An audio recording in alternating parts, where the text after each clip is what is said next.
All right, everybody. So welcome to our webinar, a fireside chat with three generations of Questies. We are so happy that you are here with us today to learn more about what it's like to be a QuestBridge Scholar and a QuestBridge alum and have access to lifelong resources. So we're going to get started. Today, we are going to be covering your next steps now that you have hopefully submitted your match requirements, and then we'll get right into the panel discussion so that our panelists can answer all your questions about what it's like to be a QuestBridge Scholar or alum. So first, we're going to go into your next steps. So most of you all are here today, are all of you are National College Match finalists, right? So most of you.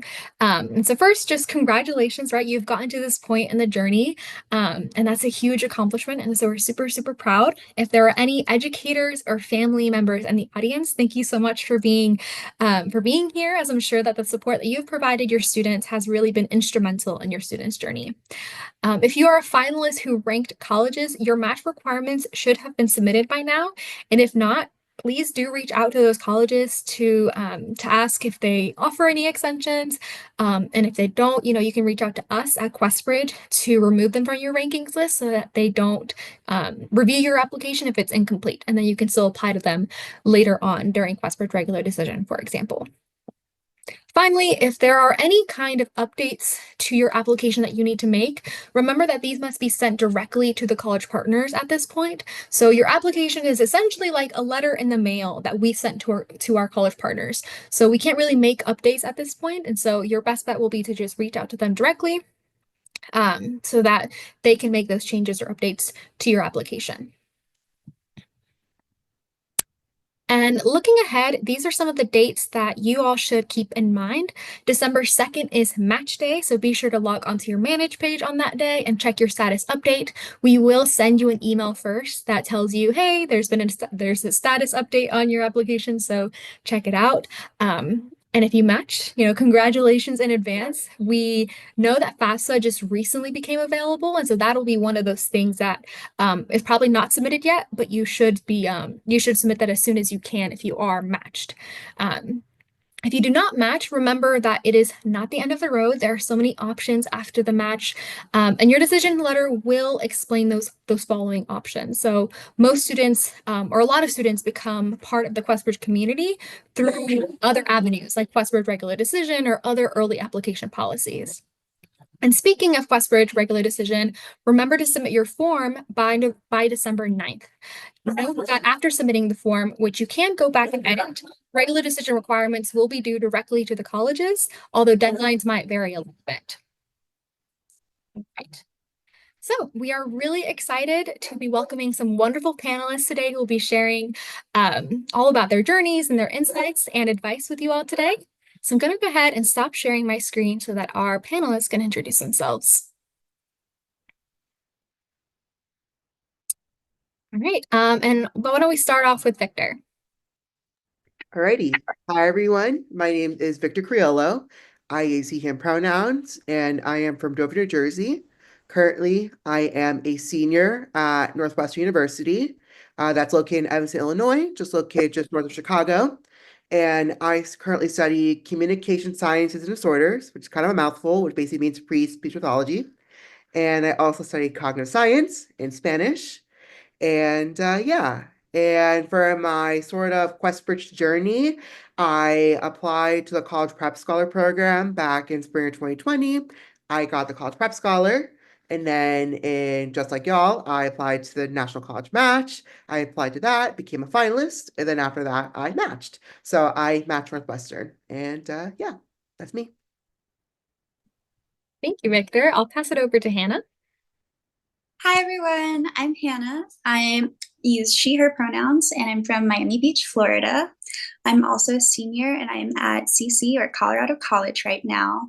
I'm on the design studies track and I'm concentrating on architecture. And I also study Mandarin Chinese for my minor. And very similar to Victor, I was a college prep Questie, and then I ended up getting matched to Colorado College, where I am now. Awesome. All right, and I'll pass it over to Viet. Hi, everyone. My name is Viet. I am from the Bay Area in California. I use he, him, his pronouns, and I graduated from Brown in 2017.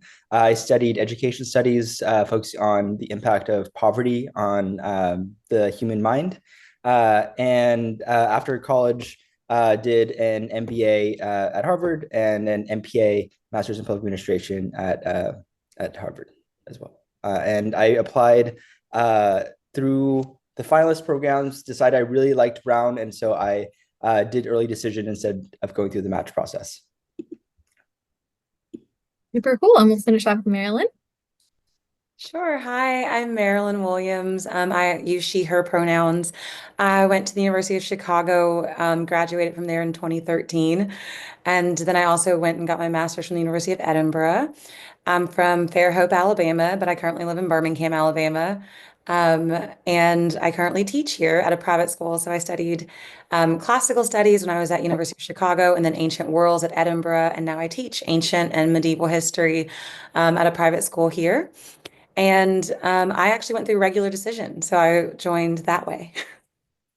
That's awesome. I love that we have so many different paths and journeys demonstrated here in our little panelist group today. And so to get us started, I actually would love for you all to share a little bit more about your journey to QuestBridge. So thinking back, quite a long time ago now, but what was your high school experience like, and how did you find out about QuestBridge? And we can start off with Victor. Sure. So my high school was fun. There was a couple guidance counselors. My school wasn't like gigantic. It was, I want to say there was 280 in my graduating class.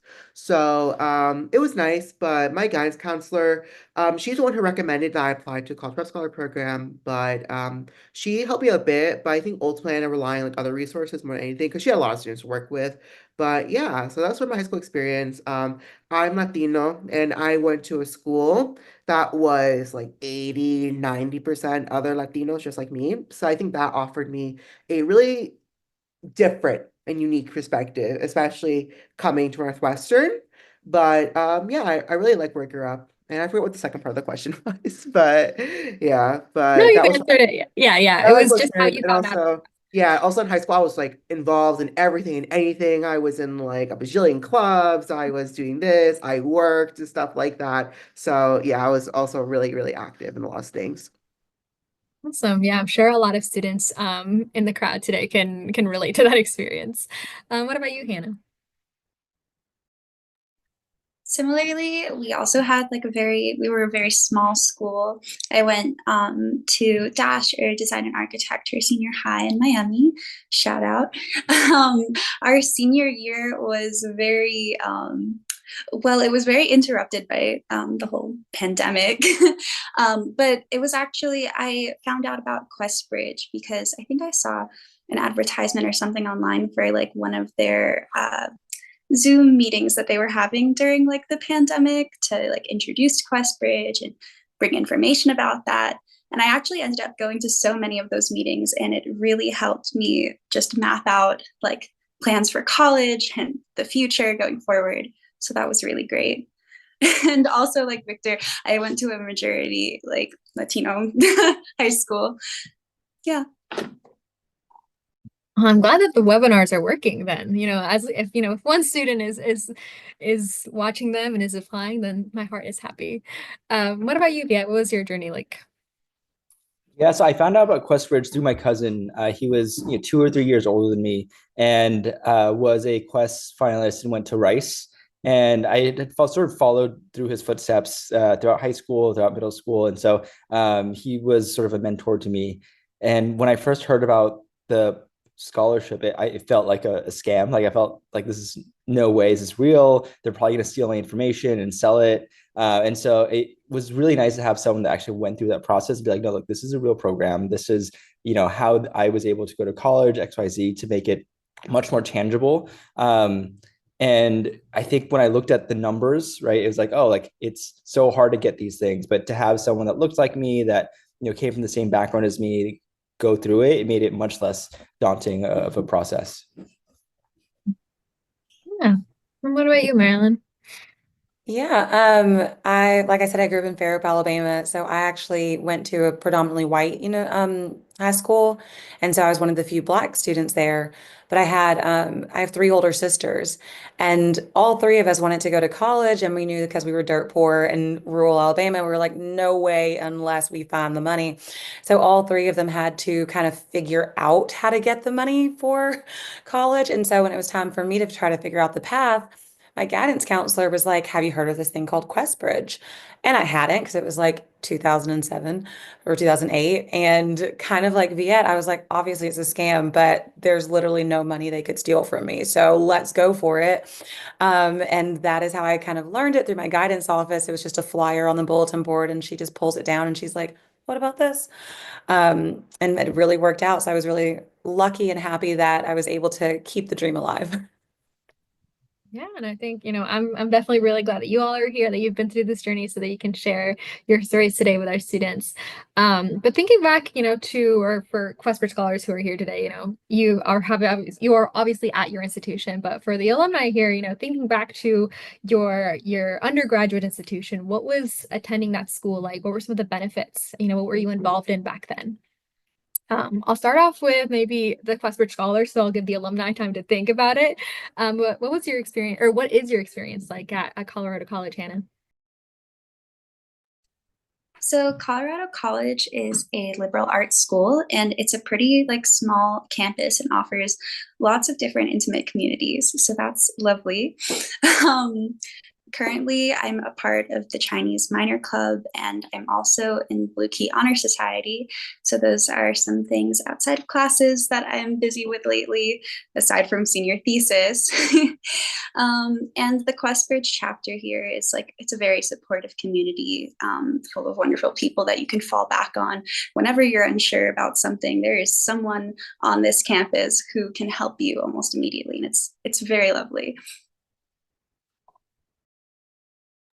What about you, Victor? Yeah, I guess I can answer this sort of reflecting back because I'm a senior right now, I guess. But I really like Northwestern. It just like has a lot of resources and stuff like that. I've been able to do research for 2 separate summers. I've been able to get involved in a lot of different clubs. I am actually the current co-president of the QSN here on campus. So that's something I do. So I definitely echo just having that sort of like very supportive community. I would say at Northwestern, we're very well connected. We have like a group chat and it has like I want to say like 700 of us in it. So it's a lot of people. So it's really nice for being able like to ask for questions or stuff like that. And also, of course, as co-president, I'm making sure that we have events that are both fun, but also informational and also stuff like that. But yeah, I also feel like I don't know. I feel like also Northwestern location, it's so close to Chicago, so it's great for doing things or internships, stuff like that. And yeah, just those things that I really enjoyed and have really taken advantage of since getting to Northwestern.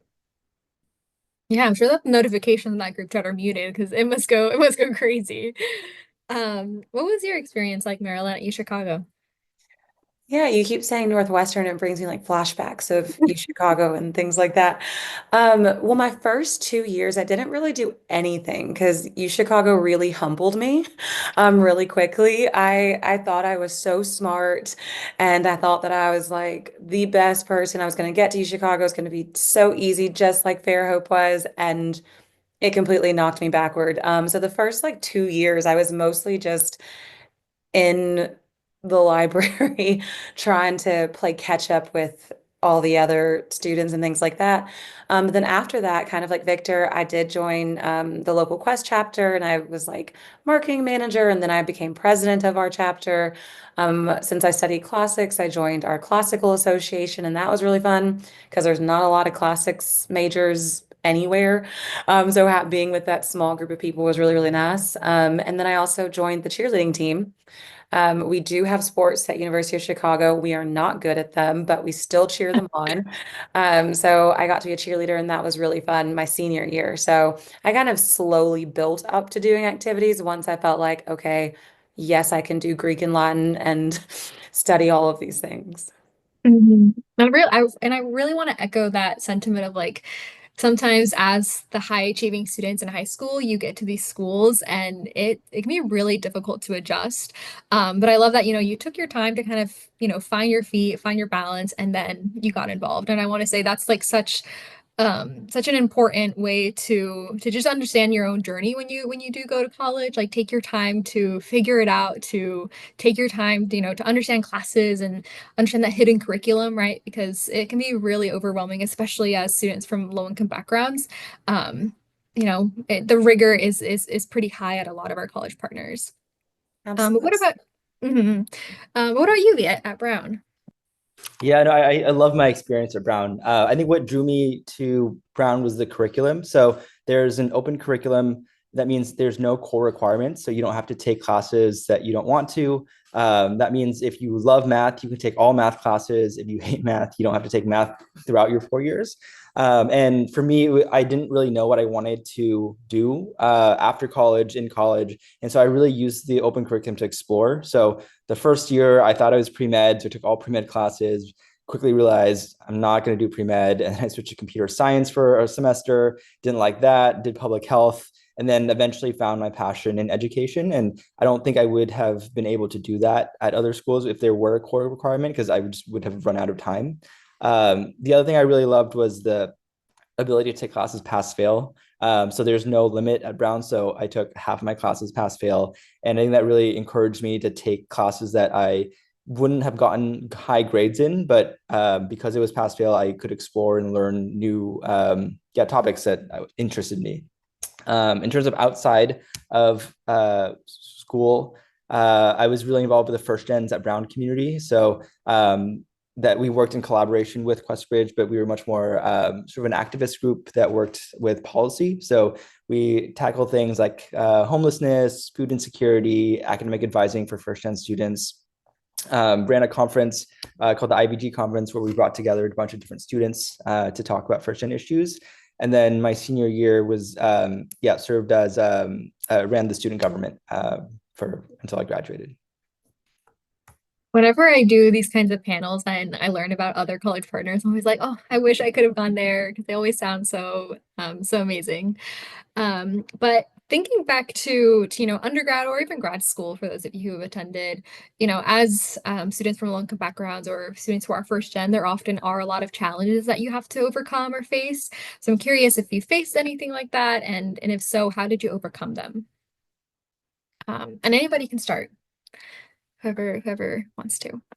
I can start. Yeah, so definitely when I first got to Northwestern, I was not prepared for like the rigor. I'm pretty sure there's at least someone on this call who has been like, I have never studied before in my life. I just don't need to, right? That is just not the case in college. You definitely need to like nut up. You need to be able to develop good study habits. I participated in a program before I got to Northwestern. It offered a program for people who like didn't go to schools that offered like a lot of like AP Chem or AP Calc or stuff like that.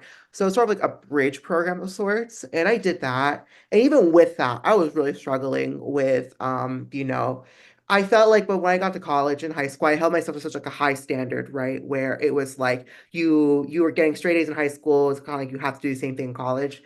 And then I think I learned pretty quickly that like in order to get like that 100 on your chem exam, that's gonna require a certain level of just like studying. And I was really pushing myself to do that, right? And I also was studying something I was not really passionate about. I was basically forcing myself to study it because it brought me a lot of money and my parents told me I should do it, right? So it was midway through my freshman year, where I kind of took a step back, right? I'm like, okay, why am I studying this? Like, I'm supposed to go here to like enjoy myself. I'm not really enjoying myself, right? So I am switching to what I do now, which is like pre-speech pathology essentially. That's something I'd always been interested in, but I never really considered it because I was like, oh well, I should do the other thing because other people told me I should do. And also I started Northwest has a lot of resources in case you're sort of struggling with studying and academic habits. So I started looking into those and just like just reaching out to other people, going to something similar.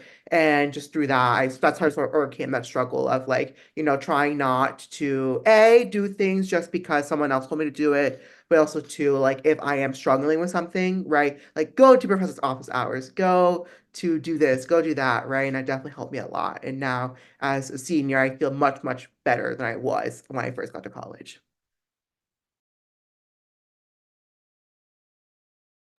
I completely echo that sentiment. If there is anything that CC whipped me into shape for, it is communication.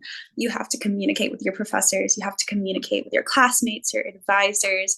It will get you so much farther in the long run than if you keep everything to yourself and you try to be hyper independent. Trust me, communication is so key. Also, at least like for me, like starting out there on the design track, there are a lot of like supply fees and like very expensive books and stuff. And I did really have to hone in on like my work study and get like an extra part-time too to like deal with all of that. So time management is also another thing, because on top of that, you have your QuestBridge chapter, you have the clubs that you might be interested in, student government, so you have to really lay everything out in front of you, see what you're capable of. And if you need to leave something for, your sophomore year, your junior year, or your senior year, and kind of place yourself in a space where you can manage what you're taking on, do that. It will help. I definitely agree with both of you. From the study skills to time management, where those were both struggles that I had when I first got to U Chicago. And I would add on money management. I had never had any money before, so there was never any money to manage.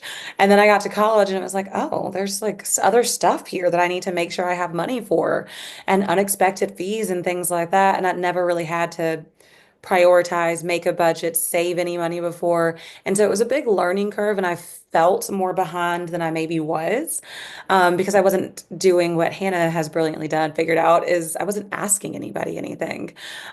Even like my third year, everyone goes and studies abroad. I didn't know that like financial aid and stuff covered that. So I just didn't even apply. Like I didn't ask, so I didn't know. And then I ended up getting into debt for certain things. So really, I wish I'd known. Definitely ask, lean on professors, lean on other people, and be a little less, I can do it all, because I'd always done it all. So getting to college and realizing, okay, let me come out of that mindset was a long journey. Yeah, I really want to echo that. And just in case folks, this comes up in the future, I just want to name specific things, examples of things I've asked for or seen friends ask for. So I came from California, went to the East Coast. I had a sweatshirt, and that was it. That was my winter gear. My friends were asking for like winter coat funds, right? So the school gave them money to buy a jacket for the 4 years, and it was a pretty nice jacket as well. Friends had family emergencies where they had to fly back home. They reached out to their dean. The deans gave them, funding to buy those tickets to go home. And so I really want to echo and really stress, like, the schools that you are applying to through QuestBridge have money in their pockets of funding for you specifically. You just have to reach out and ask, right? It is not a burden, and you're not creating trouble for anyone else. Like, that money is there specifically for you. So don't hesitate to ask for that. The other thing I wish I had known is that 5 years, 10 years after you graduate, your grades may not matter, but what will matter is the people that you meet, and the professors that you keep in touch with, right? Like, there's so many internships, jobs I've gotten as a result of my professors being like, oh, like, I remember you from 5 years ago, like, this opportunity came up, you should apply for it. I'll put in a recommendation, right? Versus like the classes where like I got really good grades in, but didn't keep in touch with the professors. Those are the ones where, I don't remember anything I learned in that class, even a year out, right? So the relationships, manage them, go to office hours, and keep in touch, right? Even after you graduate, I try to send an email out like every year, being like, this is what I'm up to this year. This is, what I've learned. This is how I've changed, and would love to see you next time I'm there. So building that habit with friends, with family, to keep in touch is one that will also carry into your professional career as well. These are all such great pieces of advice. And I feel like they're even pieces of advice that you take on with you even after you graduate from college, right? Like time management, budgeting, still learning that, right? So these are all really valuable pieces of advice. But on the topic of post grad and potentially grad school, how do you feel like your experience at your current school for the QuestBridge Scholars or at your undergraduate school, how do you feel like they prepared you for what came next for you or what's coming next?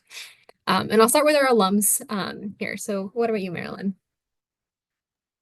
Sure. I was also gonna just say what Viet said was so spot on. I graduated from grad school 10 years after I graduated from undergrad, and I used one of my professors from undergrad as a recommendation for my grad school. And because I'd kept in touch with him, he remembered me and he was like, obviously, yes, here's your recommendation letter. So definitely I want to echo what he said for keeping in touch with people. It's so helpful.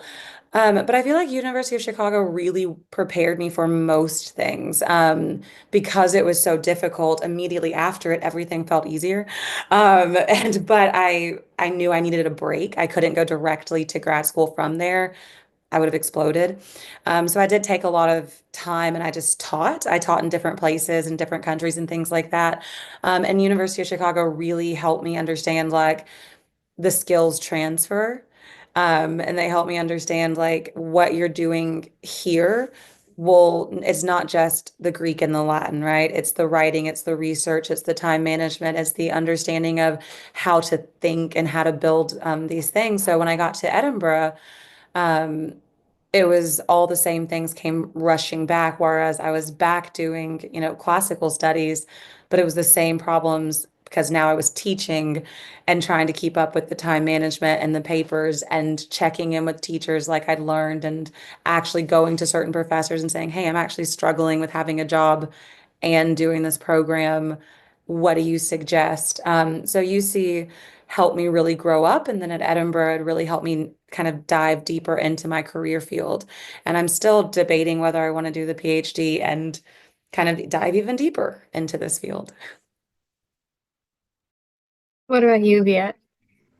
Yeah, I think what I learned the most was soft skills. I think, the extracurriculars that I participated in college, like really set me up for leadership positions in the workplace, right? Like how to manage a team, how to set deadlines. I think those are skills that you don't really learn in the classroom that are so translatable once you're in a work setting, right? There's so many times where I'm like, well, we have this big project due in XYZ amount of time. Like, how do we get there, right? And there were so many late nights I spent at Brown just basically just doing that by the time I got to the workplace, it was rote memorization, right? Here's the game plan. Here's how you do it. Here's how you deal with difficult personalities.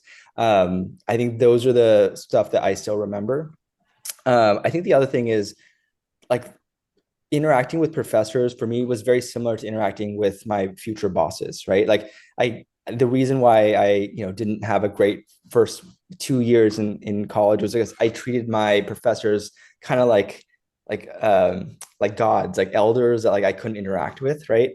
Versus towards the end, learning that like they are also people, I can be friends with them while also maintaining this respectful nature, which is how I then approach my bosses, right? And having that personal relationship with your bosses and seeing them as a friend, I think has helped my career tremendously. So develop those skills early, and it's a very low stakes situation in college. So definitely do that. All right, what about you all, our QuestBridge scholars? How do you feel like your current college experience is preparing you for what's coming next, which is post grad? We can start off with you, Victor. Yeah. Yeah, so I'm currently applying to my master's in speech pathology program. So that's currently where I'm at. I just met with someone actually earlier today to talk about this. So I feel Northwestern has prepared me because they have really great services for like people review your essays. If I were to go on to like get a job, like not go to grad school, there's like now there's the Northwestern Career Advancement. So they meet people one-on-one. They even have a Figly specific team that can help you. Figly first on low income, by the way, but I'm assuming most people here know that. But yeah, so they have a Figly specific team for people to help you with that. And just going back to grad school, like also like professors here are really helpful. My academic advisor is a really good resource, and also the PI, the person in charge of my lab, the person I've been working with for the past 3 years. She's been a really good source of help because, over the years, I've built like a really close relationship with her. She wrote me a recommendation, and she is pretty familiar with like the processes and things that I should write my essays, things I should include, programs I should apply to that might offer more funding. So just stuff like that. So I've been really relying on those resources and people since starting this grad school application process. Okay, we'll finish up with you, Hannah. Sounds good. I am also in the process of considering graduate school, as well as just like a career path after school. And the great thing about CC is that we have, well, loads of different advisors. You have like an academic advisor, you have a general advisor, and you have a major advisor, you have a minor advisor. They all team together to make sure that you're on top of everything and that you have some form of idea, or at least are open to different ideas of what to do after college, which is amazing. I've also just started working with our career center, and we have different specialists in different fields. So even if your major is niche, there is a specialist there who knows what careers apply to your major. Don't worry, there's something out there for you. And yeah, it's been mainly a lot of communicating with people, having some really hands-on advice from professors. Professors are so invaluable. Most of them are in your fields of interest, or could possibly be in your fields of interest. They can help you with resources, with portfolio advice. It's been a big help. So I guess my next question might actually be might be valuable to Hannah, especially, but for the two of you who have gone to grad school, what helped you reach that decision of, yes, I'm going to go to grad school, I'm going to get this other degree? So I think a lot of the times, even students in high school are like, they already have a plan for their next, 8 years. Like, I'm going to get my undergrad, I'm going to go to grad school after. So what helped you reach that decision yourself? We can start off with you, Viet. Yeah, I think for me, I think especially as a first gen student, like cost is one of the biggest issues, right? I think unlike graduate or undergraduate, there's not a lot of financial aid for grad programs. So you really need to make sure that, this is something that you want to do. And the blessing of graduating through QuestBridge is that you don't have any debt, right? And so making sure that whatever field you want to go into, you like for sure want to do that and are willing to take it on, right? Like I thought I wanted to be a doctor. If I had gone to med school for 4 years, I would have regretted the decision, also had a ton of debt. And so I think that's one. The other is I recommend taking at least 1 or 2 years after college to work, and really just explore who you are in the workforce before going to grad school. I think everyone has a different path, but I think it also gives a bit more perspective and appreciation of education when you have to work and realize what a gift being able to spend an additional 1 or 2 years to learn and just focus on learning is. I had friends who, did that and really made the most of it, versus I think if you go straight into it, it just seems like a continuation of undergrad. And so I think those are my two big ones. Luckily, QuestBridge, I think, has done wonderful work in the graduate space. So I think there's like an MBA program now and hopefully other ones to come. So maybe by the time you graduate from the program, grad school will also be free, hopefully. All right, what about you, Marilyn? Yeah, my big yes came from when I realized that I was still in education and still teaching ancient history. I graduated with a classics degree, and then I was teaching, and I realized that um, I loved teaching ancient history. I loved teaching what I'd been studying. And I did that for 10 years. I'm still doing that, and still really loved it. And I realized that having another credential would only benefit me. There would be no harm to it except for the money, as Viet beautifully said. It's part of why I ended up going to Edinburgh for my master's as opposed to somewhere in the States, because it was just so much more affordable, literally half the cost. So making the decision that I wanted to go and wanted to get the extra credential helped me in the classroom and everything like that, but also going overseas for it really helped cut down on the cost burden of it, even though that's still money on mine and my sister's credit card that hopefully will have some ROI for her.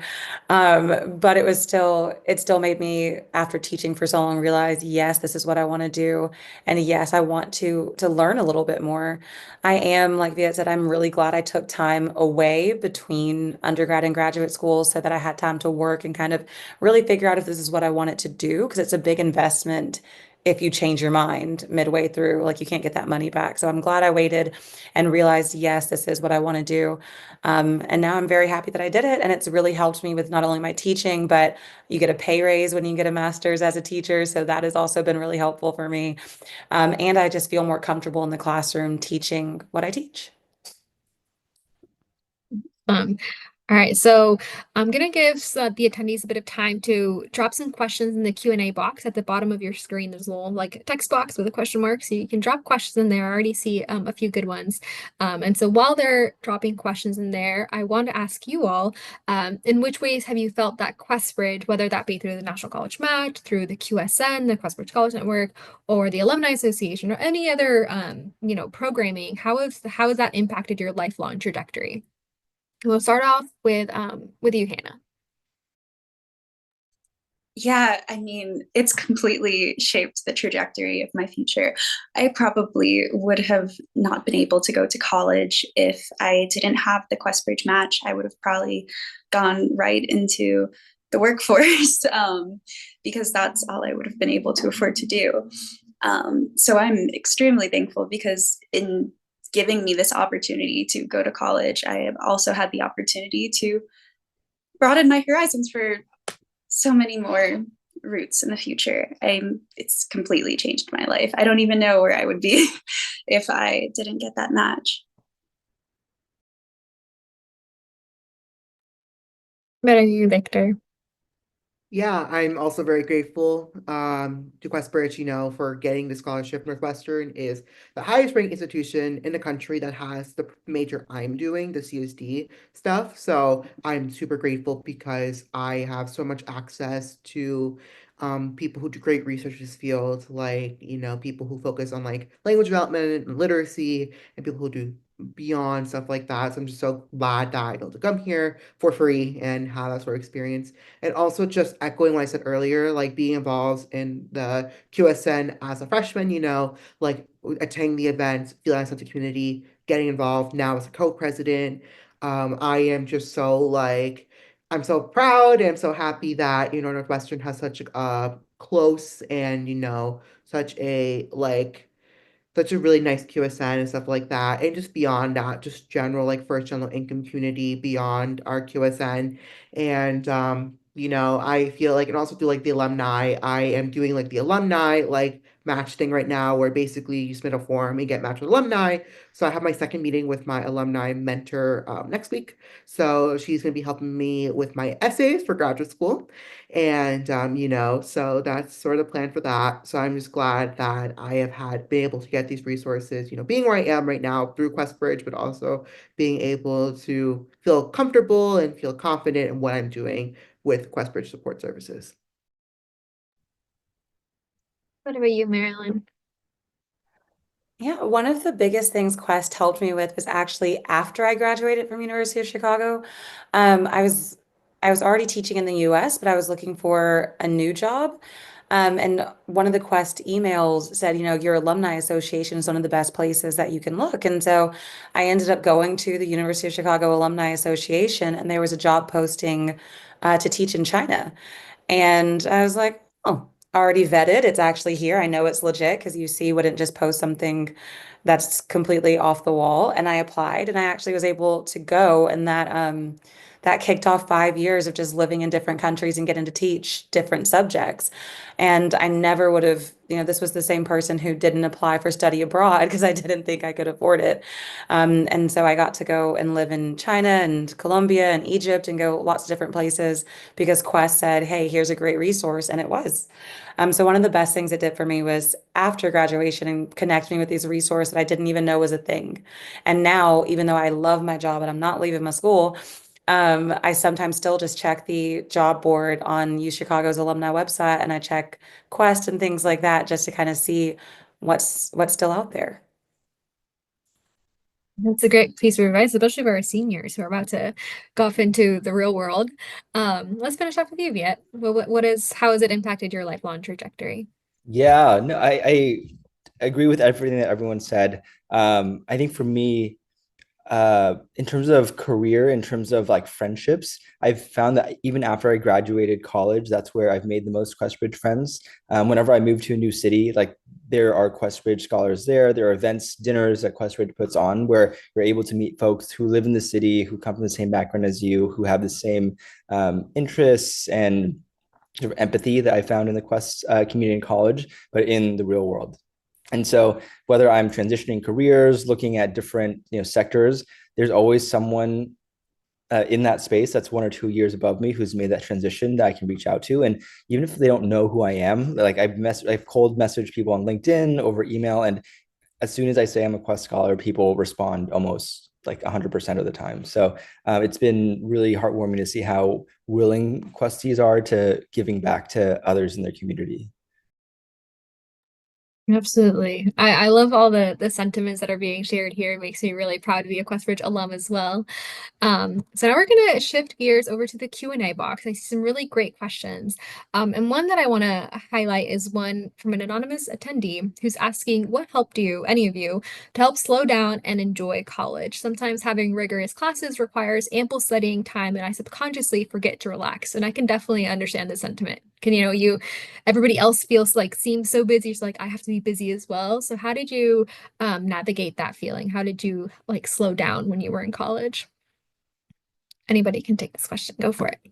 Yeah, I can start. I felt a lot of this when I first got to college, again, just you need to get that A, you need to do this, you need to do that. And I think it was like midway, I realized like man, you are like 19, like you just turned 19. Like this is like in high school you push yourself way too hard to like do this. Like it's okay, right? You need to be able to. I think what really helped me was being able to like study something that I am passionate about, right? I feel like that helped a lot.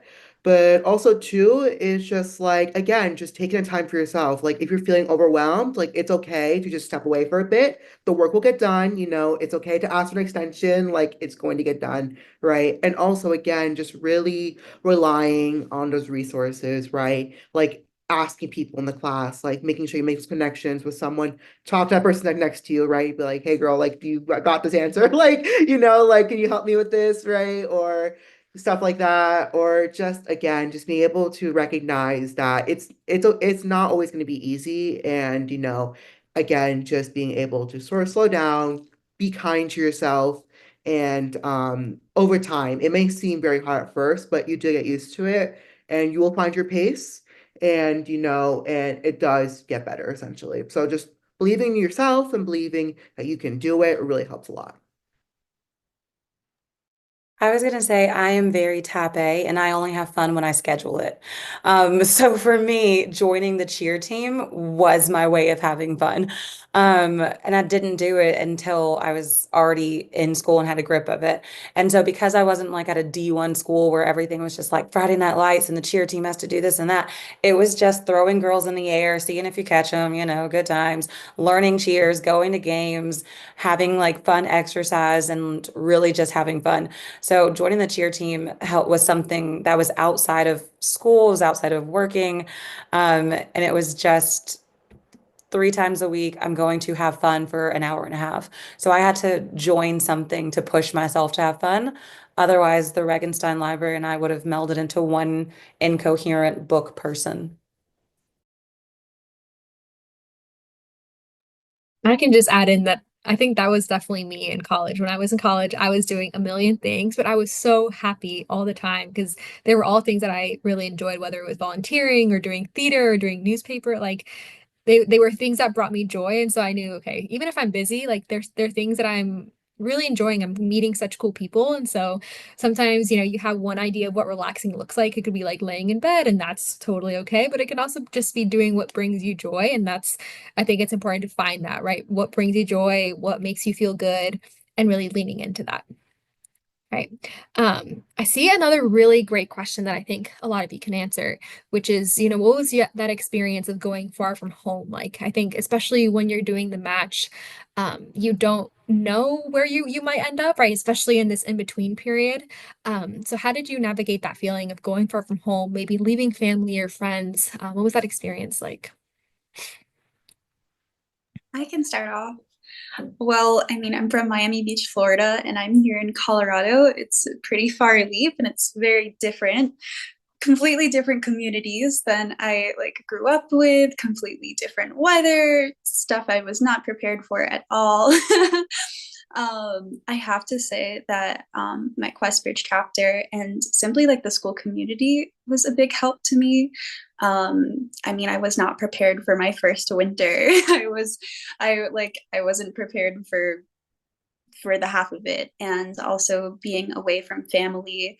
I didn't have the resources to be able to go back home during the breaks for like my first 2 years at all. And I was away during like a family death, which was hard to manage as well. And so having that close-knit community to fall back on when I was somewhere so unfamiliar was something I'm incredibly thankful for. Um, Incredibly. Yeah, I think I'll quickly add. I again was from the Bay Area and then moved across the country, so I didn't have money to fly back and forth for like short trips, like holidays. So only went back really one time a year during Christmas. So Thanksgiving, most of the Questies would stay on campus. So we would have our own Friendsgiving, we would gather. And so I think that made it a lot easier because the campus is literally empty because everyone else went home. And so it was actually a really great bonding experience in retrospect. And a time when I think I would have felt very lonely, felt much more, familial. Right, and I have another kind of tough question that I think many of us, who are or have attended a pretty elite institution maybe has navigated this. But how did you navigate just belonging, right? At a lot of highly elite institutions like our QuestBridge College Partners, socioeconomic diversity isn't huge. And so the student is wondering how you felt within your school outside of that, tight QuestBridge community or network. Yeah, I can definitely understand that Northwestern, just like all the other cluster schools or PWIs, predominantly white institutions. But I feel like really connecting with the QuestBridge in general, large Figley community definitely helped a lot. I participated in a research program my freshman year. Basically, it was a kind of like a cohort-based thing. So basically, you take the the same seminars your freshman, because Northwestern does quarters. So it's like fall quarter and winter quarter. You're taking, and all of them tend to be pre-med. I was pre-med at the time, so everyone was kind of the same classes. So it was really easy to see them. But just like making those connections, and we all lived together our summer of our freshman year, and all of us were Figley, right? So I felt like talking to the people from that program are my best friends, people I'm still friends with today. So I feel like having that sort of set of like a Figley friend or a set, in my case, a set of Figley friends really helped a lot because, when I was having, very Figley specific things, very like winter gear or like issues with like, with classes or whatever, I had a set of people who were going through literally the same exact thing and were able to help me, right? And also like I'm Mexican, right? So I feel like coming Northwestern, there's such a great like but Latino, but also just a great Mexican community here. They have like mariachi, they have like I'm in ballet folklorico, which is something I've never done before, something I'm always interested in. And now I was in it last year and I really enjoyed it. And so I feel like really taking advantage of the spaces and the communities that, the students at your university will likely offer. There probably will be an affinity group for like you have your QSNs, obviously, right? But also affinity groups if you're Latino, if you're Black, you're Asian, whatever, there is probably an affinity group for that group. So I definitely think that like, connecting with other people who look like you, who come from similar experiences and similar backgrounds really does help a lot. Yeah, I definitely agree, especially with the affinity groups. I had two problems with belonging when I first got to UC. One was just imposter syndrome. For classics, you have to take Greek and Latin. And it's what that was when I realized I was like, do I not know English? I was like, what's a gerund? What are participles? What are y'all talking about? And I'm trying to figure out what it is in Greek. And I realized I had to go back and learn it in English. And that was when you look around your classroom where it's just 12 people, so there's nowhere to hide, and you have other people also going, do you know what this is? And they became my friends. So having other people and kind of knowing, okay, we're all in the same boat. You also just took 2 years of Spanish in high school and that was it. Cool. And try to join together to figure out certain things. And so that was one helping realizing it wasn't just me. And it wasn't just that I had lapsed or missed some big secret that everyone else had. So that really helped. And then for socially, there's definitely the Quest group, the affinity groups. If you're in a smaller major, seeing other people who look like you and joining with them. One thing UC does is dollar milkshakes every Wednesday in Cobb Hall. And you go there and you see the people who are getting like 15 milkshakes, and you're like, probably not you. And then you look at the other people who have their $1 milkshake, and you're like, oh, I bet that's going to be my friend right there. And so you can kind of see where you belong, but it only works if you go into the spaces. Like the first probably 6 months I was at UC, I never went to Cobb on Wednesdays. I was like, it's going to be too many people there. And then I was like, but why don't I have any friends? So really having to go to the spaces, do the events and things like that, and you find your people.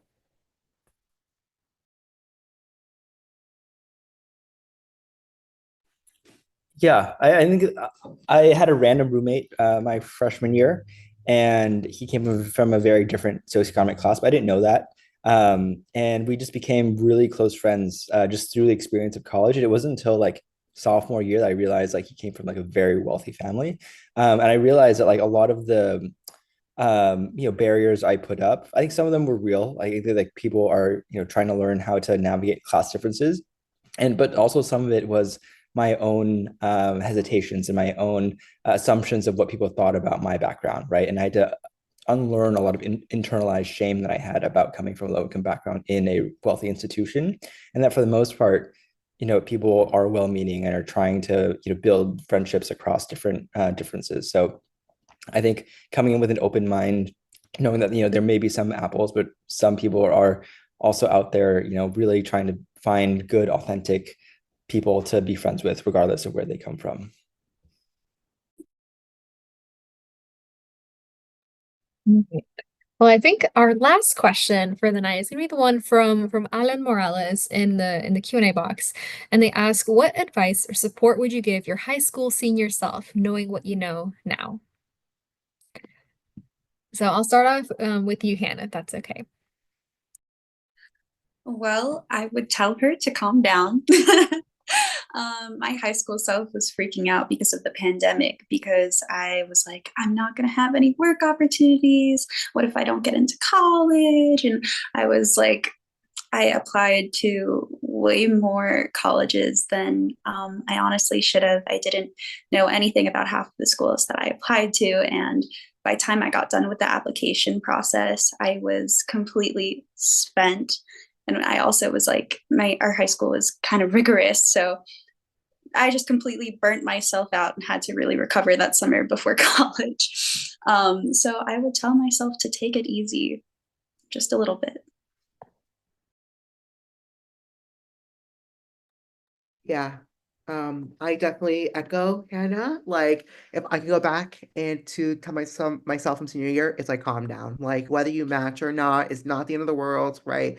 There is other opportunities, like, like you need to recognize that you are special, right? And no matter where you go, whether it's a state school, whether it's a community college, whether it's the super elite college, you are yourself, and you are perfect, right? So you can do whatever you set your mind to, no matter where you go, right? So it's just like I would have told myself back then that you just be confident in yourself, right? It's something that I've always struggled with, right? It's being able to think that like I am capable of, being able to do great things, right? And do what I want to do, right? But you truly just have to believe in yourself, right? You have already gotten yourself to this point. Like, do you know how special you need to be to be able to get to the point where you're applying to this, right? You have to really be someone special. So just really, truly believe in that, right? I'm not just saying to say that, like, truly do believe in yourself. It's the one way it's going to get you forward. And also, yeah, just leave it there. Yeah, I agree with everything you've both said. And I was very high anxiety. It was like 15 or 16 years ago. But still, I was so nervous about the unknown. I was very much the opposite of Elsa. I didn't want to go into it. And I didn't know how anything was going to work. I was like, how does the dining hall work? How am I going to eat food? And what is orientation week and what happens during there? And what if I get lost in the city? I was from small town Fairhope and I was scared of getting lost in Chicago. And so I would really just say, like, once you get there, the best thing about being a freshman in college is there's always people there to help you figure it out.